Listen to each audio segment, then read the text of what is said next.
എല്ലാം ഷടപടേന്നായിരുന്നു. സീൻ 1.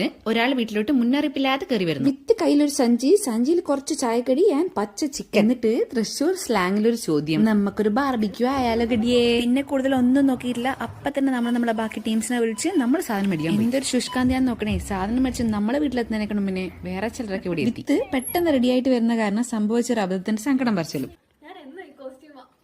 അങ്ങനെ all set for barbecue night. എന്നാലും 1-2 പേരൊക്കെ കുറവാണ് കേട്ടോ. പിന്നല്ലാതെ പെട്ടെന്ന് വിളിച്ച് 1 മണിക്കൂറിനുള്ളിൽ വീട്ടിലെത്തണം എന്ന് പറഞ്ഞാൽ എല്ലാരും നമ്മളെ പോലെ ജോലിയില്ലാതെ ഇരിക്കുവാണോ? അവരൊക്കെ പണിക്ക് പോയില്ലേ? എന്തായാലും ലേറ്റസ്റ്റ് ആയി വരുവേന്ന് പറഞ്ഞ പോലെ കാര്യങ്ങളൊക്കെ നല്ല അടിപൊളിയായിട്ട് നടക്കുന്നുണ്ടായിരുന്നു.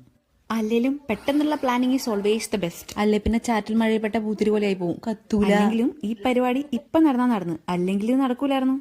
കാരണം ഈ വീടിന്റെ കോൺട്രാക്ട് തീരാൻ ഇനി വെറും ഒരു 15 ദിവസം കൂടെ മാത്രമേ ബാക്കി. അല്ലെങ്കിലും ഇത്ര നല്ല ലക്ഷറിയസ് ആയിട്ടുള്ള ബാക്ക് യാർഡും നല്ല ബാർബിക്യൂ സെറ്റപ്പ് ഒക്കെ ഉണ്ടാകുമ്പോൾ നമ്മളത് മുതലാക്കണ്ടേ? വീട് നമ്മൾ എക്സ്റ്റെൻഡ് ചെയ്യാന്നൊക്കെ ഓർത്തതായിരുന്നെങ്കിലും ഇതിന്റെ മുതലാളി ഇതിന്റെ വാടക അങ്ങ് കൂട്ടി. അത് അനക്കും എന്റെ ഓനും അത്ര ഇഷ്ടപ്പെട്ടില്ല. അപ്പൊ തന്നെ നമ്മളങ്ങ് തീരുമാനിച്ച് നമുക്ക് ഇനി ഇവിടെ നിൽക്കാൻ പറ്റൂല. മാത്രല്ല ഈ പ്രഹസനത്തിന്റെ ഇടയിൽ ഇനി വിസ തീരാൻ വെറും 6 മാസമേ ഉള്ളൂ.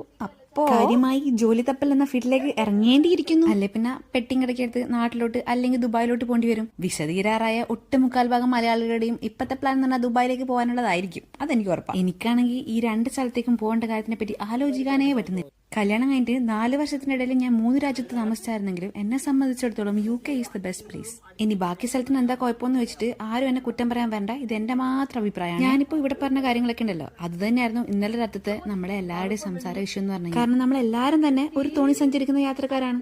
അപ്പൊ ഇന്ന് അത്രേ ഉള്ളൂ. ടാറ്റാ.